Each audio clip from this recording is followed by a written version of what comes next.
talk about the Girls Empowerment Academy for the summer that you experienced? Okay, girls, girls. Let's get into it. The Girls Academy. I'm gonna be real. Yes. I'm gonna be real. I'm gonna be 100% real. When I first got there, hated it. Anybody, it could be a person, it could be a couple people that has like a major impact on your life and the reason why you are navigating through life the way that you are right now. First thing I would say is like, don't burn bridges.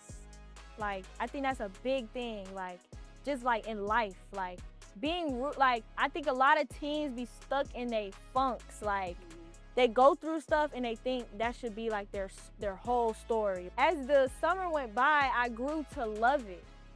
And I was like, I wasn't no girl's girl. I'm not gonna lie, I was a little tomboy. I didn't get my hair done, my nails done.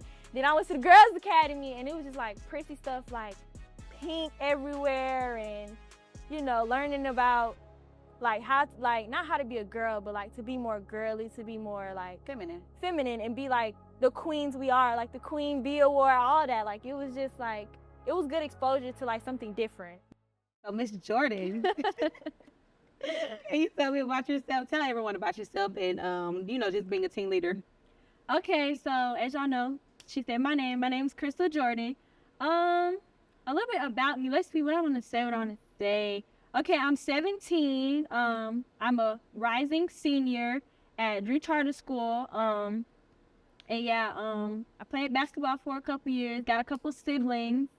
Y'all gonna see him in the interview too. And yeah, I love film so much.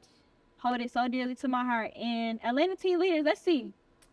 Atlanta Teen Leaders, it means a lot to me, I think. Like, I've been with the city at least since I was a little kid, starting at maybe like 4 or 5. And then now I'm 17, so that's a long time, like 12 years. And ever since I got in the teen program, I just loved it so much. Like, meeting new people, networking, just like being exposed to different things and becoming aware of like the outside, like outside of Bessie, outside of Drew, all that. Yeah. Okay. So you just mentioned it. Bessie is your only teen site. Yeah, that's my site. That's my home site. That's your home site. Yes. Absolutely. Because I don't think you mentioned it. So, you know, she's the Atlanta team leader at Bessie. Yeah. A great team leader. So, Cristal, since you've been with us for so long, we have history. You have seen a lot. You've experienced a lot. Can you talk about the Girls Empowerment Academy for the summer that you experienced? Okay. Girls. Girls. Let's get into it. The Girls Academy. I'm going to be real. Yes, absolutely. I'm going to be 100% real. When I first got there, hated it. So bad. Did not like it. But as the summer went by, I grew to love it. And I was like, I wasn't no girl's girl. I'm not going to lie. I was a little tomboy. I did not like talking to the girls. I ain't like getting to know the girls. None of that. But then I started realizing, like, number one, they was younger than me. So, like, the stuff they found funny, I was just like, I don't think that's funny. And then, two, realizing that, like, we could relate to so much. Me, like, I grew up with brothers.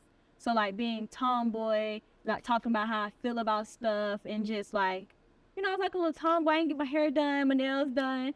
Then I went to the Girls Academy, and it was just, like, prissy stuff, like, pink everywhere, and you know, learning about like how, like, not how to be a girl, but like to be more girly, to be more like feminine and be like the queens we are, like the Queen Bee Award, all that. Like, it was just like, it was good exposure to like something different. Yeah. So yeah, I'm so glad that you told me you hated it because most of you do. Yeah. Everybody hates something that is so different than what they're used to, right? And that was our goal. I wanted you to be uncomfortable. Yeah. Because in your uncomfortability, you will be able to find what it is that you're really there for and how to navigate through life and understand. Because you still came open-minded. I did. You still came open-minded. I did. And you was one of the ones that was always, I mean, you show your leadership. You did. You just had your way of showing it. But you definitely came open-minded. You definitely was participating in everything we had to offer. Mm-hmm. You didn't really give me any pushback. So I would never have thought that you hated it, but I could see why. And it's okay. Because as long as you learn to grow, to love it, that means we did our job. Yeah. Yeah, I did. But it was just different exposure from the Adams, because I was at Adams before then. Okay. And Adams was something different. But, like, I think being at, like an all-girls academy or even, like, the all-boys academy, it's more, like, focused on, like, hands-on experiences. At Adams, it's just, like, everything everywhere. It's boys and girls. It's co-ed. So it was like you wasn't really too focused on, like, how to, you know, be feminine or more masculine things and stuff like that. I feel like being at a separate academy or, like, being separate from the boys, it was just something different. And yeah, I'm glad I experienced it. That's all. So you could say you were seen. Yes. You were heard. Yes. You were felt. Yes. Because I know you shared something with us. I know we were very close in that year as well. We all the girls grew to be very close. Yeah. And to the point that we were sharing very personal stuff. Yeah. But things that was okay. And I remember you dropped the tear in the academy. You dropped the tear, and that was so heartfelt to me because that really lets me know, like, it showed me your vulnerable side. Yeah. Sorry. And I was shocked that you even shared what you shared. So, again, it helped you just open up so much at the Girls Empowerment Academy. Yeah. And that year was definitely a good experience. It was a challenging experience. It was. So I think it was an emotional experience for me. Like, and it happened. Okay, the reason I was so emotional was because my brother passed away, but it was my 8th grade year, and I went to the Girls Academy my 10th grade year, so it wasn't a long time ago. It was a, you know, like, it was recent. Yeah. But I'm still kind of fresh. and it was still fresh on me, and I didn't think I, like, actually said it out loud until that moment, and I was just like, it hit me, and I'm like, dang, like, he really gone, but, like, he's always still here. You know what I mean? And I think it still pushes me to this day that, like, you know, people might not be here physically, but emotionally, spiritually, and, you know, all of that comes into play, that he's still here. So absolutely. Yeah. And guess what? You needed that. I did. The girls needed that. Yeah. Because the people around you, shortly after that, I'm talking about, they started becoming so loving, so supportive of everything. And that was the goal. So is there anybody, it could be a person, it could be a couple people, that has, like, a major impact on your life and the reason why you are navigating through life the way that you are right now? Okay. I have a long list. I feel like everybody I come encounter with makes an impact on my life. And I think all encounters are good because they benefit me in some way, shape, or form. But let's see, a few people I have. Let's see. I'm gonna start with my family. Okay. My brother Franklin. Your twin. My twin. my lookalike. He's a handful, but he makes my day every day. Like, every day I wake up, I be like, woo. But I mean, that's my son for real. Like, that's my son. I make sure he okay at all times. Even though he play all the time, everybody know he plays so much. But, like, make sure that he's okay. Like, he understands. Like, he got somebody, you know, that'll be there with him through thick and thin. You know, act now, ask questions later. That type of sister. That's the sister I want to be for him. And I think I'm doing a great job at that. So that's one person. My aunties, of course, they make it happen every time. Like, whether I need it now, then, or later, they make it happen. And I'm so grateful for them. And then let's see, my boss, Miss Denise, always come through, like, with anything I need, like hair. She let me do my hair at her at the site. Hair, whether it's a pickup from school if I'm not having a good day, like, all that, like, hands down. Just, like, not just being a boss all the time, like, being, like, almost like an auntie to me. Like, that has made an amazing impact because, you know, like, my aunties are getting older, and just feeling like I have somebody that is, like, a little bit younger that can, like, be there for me at all times. So that, I love Miss Denise. Damn, Auntie D, love her. And then let's see, Coach Trav and Coach Reg have, like, boosted my film my love for film so much. I just dropped, well, not just, but, like, May 3rd, May 4th, I dropped my first short film. Came together great. Coach Trav helped me through it with the location release form, telling me things I need to do, things I should pick up on. And then I learned a lot from that experience, just dealing with people outside of, like, the people I know, like going into a public establishment and seeing like the real world, like how it would be if I was, doing film. So they have created amazing opportunities for me. I got to do Lotto shoot, met Lotto. I did the Sada Baby and Lakia shoot. That was amazing. And just the exposure is so great. And then let's say, I would say Miss Quesha and Coach Nick, because Coach Nick has brought me into this, into the teen program, which gave me the opportunity to bring other people into it, like, new teens, my friends, of course. And I think the teen program just gives teens so much exposure to stuff they're not used to. Like, we got barbering, we got, the screen pressing. Basketball is an outlet for the boys to, stay out of trouble. So we got the basketball tournament, even them going to Central every Thursday and Tuesday to play basketball against the other centers. It's just like great exposure. So I think all those people and like so much more have made an impact on me. Just like somebody makes smile at me, and that just like makes me feel good at the teen program. So yeah. Okay, that's what's up. That's a lot. And you're so blessed to I even am. have that. So I that's am. great that you're utilizing all your resources as well. So now being the youth who's actually serving youth because you do work, Yes. how are you taking that and showing up for them? It's some days it's a struggle, but like I try not to show it.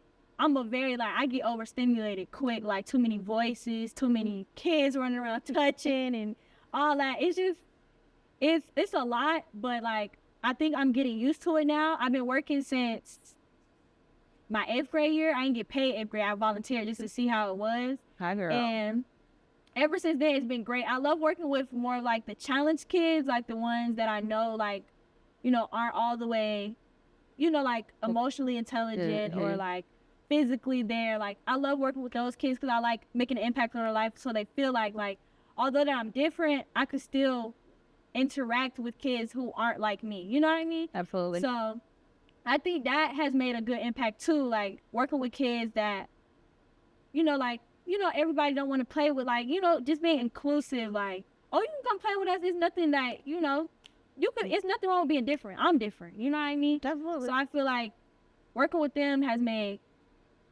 a great impact. And then I even had a parent come up to me like, there's a little boy named Lucas, my favorite. I love Lucas. Lucas, his dad came up to me, he was like, Coach Cristal, Lucas has been to 4 camps this summer. Each week he goes to a different camp. And you are by far his favorite. Oh. And I was like, I love that so much. It touched my heart so much. And every time Lucas come up to me, he want to play on the phone, watch Wild Crack. I just be like, Lucas, I love you so much. I love Lucas. And probably like your little Frank, huh? Yes. Love him. He be doing too much sometimes, but that's good. That shows like the person, the character of you. Yes. For the children to even gravitate towards you, especially the ones that are challenging seriously, for him not to go through 4 camps. Yep. And Miss Crystal's where he landed at, and it's like, look, this is where I want to be. You doing your job. You're doing more than just your job, right? Yeah. You said a key word, which was volunteer. Yes. That's the one thing I love to hear, volunteer. I truly believe that when you put the work in, not expecting anything, just really show how you are going to become as a person, as an adult, right? Yes. So do you encourage any teen leaders, first time stepping out to be a part of the program, to volunteer first before they jump right into working? Because everybody is not, the type of, I guess you said a counselor. Yeah.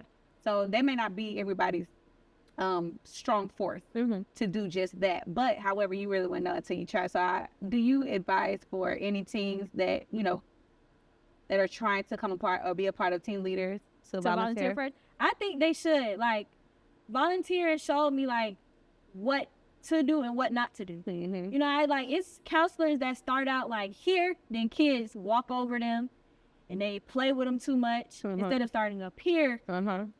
And it's like you put your foot down first, and now the kids, they listen to you more. I think I learned that when I volunteer, and I see so many counselors that be their downfall, and then they wonder why the kids don't listen, or they wonder why they run around when they say sit down, or stuff like that. But also, I think volunteering showed me like it's okay to like serve without getting something back. You know what I mean? Like your blessings will come, but like it's okay to just sit in it first. Like I think me sitting in it first just showed me like so many different opportunities.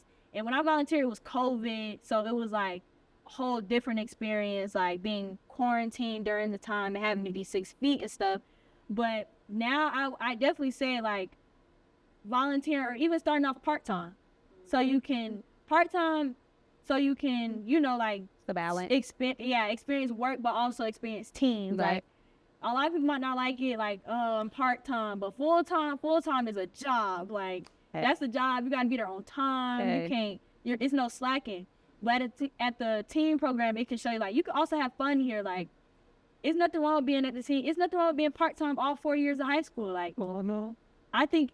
Me personally, I think it would be better to be part-time, because especially if you don't like working for real, part-time is it. I mean, and I also think not thinking it's about the money all the time is also like, you'll realize that. That's why I say volunteer first. Like, I'm not getting paid to do this, so I see like where my priority should be, which is the kids at all times, because anything could happen at any given time. Yes. I'm so glad you experienced every part of it. I did. Now that you're becoming your own self, your own adult, you'll start soon realize, okay, why the parents say, hey, you need to crawl before you walk. Yep. So volunteering first, part-time, and then full-time, because that kind of give you the experience to grow as not only a worker, but as a person, to figure out what works for you. You could be a great worker, but still be a part-time. Yep. You could be a great worker, but still be a volunteer. Exactly. And you'll be even better working when you actually start working, because guess what? You have the experience all across the board. So that's why I wanted to ask you that, because you have been in every cycle of it. I am. Because before you came to the Girls Empowerment, you were definitely full-time. Yeah. You was full-time before, or you? I was full. Okay, so 8th grade volunteered. Then when I went to 9th grade, full-time. There we go. And then I went straight to full-time for volunteering. Then when I left from full-time, I went back to part-time. And then I did part-time for 2 years. Okay. And then I'm back full-time now. Exactly. So yeah. So you just never know. Yeah, you never know what can happen. You just never know. You just never know. But everything happens for a reason, for sure. It really does. But Cristal, I am definitely proud of you. Thank you. Just in case you haven't heard it today. But just know I am proud of you. I'm so glad to experience you as a person, at the Girls Empowerment Academy, and just a person, period, all across the board, because I see your growth. I see everything that you put your heads in is turning to gold. Like, you're so magic. Thank you. And Frank is so blessed to have you as a sister. And I'm so glad that you're able to have, like, your community to lean on, everybody who you stated that are, impactful in your life in some kind of way, because that is definitely important. And that's what we're here for. Yeah. That's exactly what we're here for. Yeah. Is there any advice you want to throw out there to any of the teens that are watching that's not a part of the Atlanta Teen Leaders or a part of Atlanta Teen Leader? Give them some Cristal advice, OG advice. First thing I would say is, like, don't burn bridges. Like, I think that's a big thing. Like, just like in life, like I think a lot of teens be stuck in their funks. Like, they go through stuff and they think that should be like their whole story. Like, I think that it's okay to sit in it, but like, don't sit in it forever. Like, it should not be your whole life story. It should not be everything. That should not be you. Like, you know what I mean? Like, everybody goes through things. It's people going through worse than what we're going through right now. Whether that's storm. Exactly. Exactly. And I think, like, I'm not trying to degrade what anybody's going through, but like, I feel like it should push you, it should motivate you to be a better person. Like, so like, waking up, being rude and all that, no, because that burns bridges. Like, why would Miss Quesha want to write me a letter of recommendation if I'm rude to her or if I'm disrespectful, don't want to listen? Hello. Now you don't have letters of recommendation for college. Now you're not networking no more, because they be like, oh, nah, Cristal, she got a bad attitude. Yeah. Nobody want to work with her. I feel like, it's okay to be stuck in a funk sometimes, but like, how you get out of it is the most important thing. Like, show your resilience. Moving on, like, show that you like, yeah, this is a major setback, but I'm gonna have a major comeback at all times regardless. And then number 2, I would say networking. Like, it's okay to talk to people. I think a lot of teens be scared, but me, I'd be getting up there. I don't care. Like, y'all gonna hear me. Like, just getting out there, putting your face out there, whether it's just, saying hey to somebody in the room, like, dang, she greeted me today. Like, I remember her, like, just stuff like that. Little impact makes like a big impact, like little things, like open the door for somebody, you know, something like that. Like, it don't have to be something big. Like, you don't have to, you know, like, you don't have to think about it too much. Like, little stuff makes somebody feel great. And then the last thing I would say is be kind to yourself. I think that's something, like, I struggle with at first, like, being so hard on myself and, like, trying to be a perfectionist. It don't work like that because life ain't perfect. Right. You know what I mean? So, like, I would just say, like, don't be so hard on yourself. Like, give yourself some grace, but not too much grace. But give yourself some grace, enough grace to where you can feel like, yeah, I did bad right here, but, like, how am I improve? Like, let's think about the next step. Like, think about the future. Don't be stuck in your past. And, yeah, I think that's all my advice. And just have fun, man. Life ain't never that serious. Just have fun. Just have fun. You definitely a burst of energy when you come around. So, seriously, just have fun. Make everything better, worthwhile. I love your brain. I love you. I love your brain. Is there anything you want to ask before we close? Let's see. Not so much. I mean, I want to ask you. How has this experience been for you? Like, what would you tell somebody, like, coming into your spot? Like, if you could give your spot to somebody, what would you tell them? Wow. That's a great question. The very thing I definitely would tell anyone who needs to be in the position I am in now, definitely to be open-minded. You have to be strong. Cannot be biased.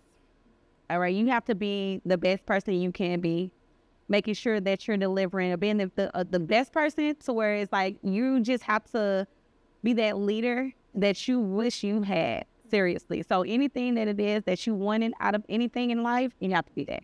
You have to show up. You have to try your best to be it. Because with this position, it's not hard, but it's well worth it. It's well worth it. I mean, I'm sorry, it's not easy, but it's well worth it. I could sit here and say that, honestly and truly say that I have not given my all. All right, because I'm not done yet with it. It's still much more I have to do. I take it year by year. I sit back and reserve and listen to see what it is that youth needs to make sure I'm able to, you know, pour into you all, because it changes. Life shifts every time. So it's like you never know what you're going to get. You can't show up the same person you were last year and this year. You can't do that because, like, for example, with the Girls Empowerment Academy, I had to literally switch up how we did each and every academy. Now it's the foundation. We started off like, all right, look, this is a standard, but all of you girls going to come differently every year. Right. So what may have worked the first year is not going to work the second year. You got to constantly make sure you keep it in mind that, look, okay, hey, this is shaded. It might be something that you don't really know, but you have to learn it. And that's the biggest part with anybody that's coming in this position, just to be mindful, just to be great at what they do, want to do it, be very genuine, because it's not easy. It's hard work. It's not hard. I mean, it's hard work, not hard work. Yeah. It's hard work, not hard work. Hard work, not hard work. Okay? So, yeah, that's my advice. It is just to be present. Show up. Do the best you can do. Keep that in mind, guys. Keep it in mind. So, how can everybody reach Miss Cristal Jordan? Y'all be finding my Instagram. I don't know how. But y'all can follow me on Instagram. My main page is Cristal Janae. My business page is She Shoots, SHESHOOTS._. Stay tuned for more short films because I do have another one coming out. And senior photo shoot coming up too. Lit. You good up there. All right. You already know, if you haven't already, follow the ATL Girls Empowerment Academy.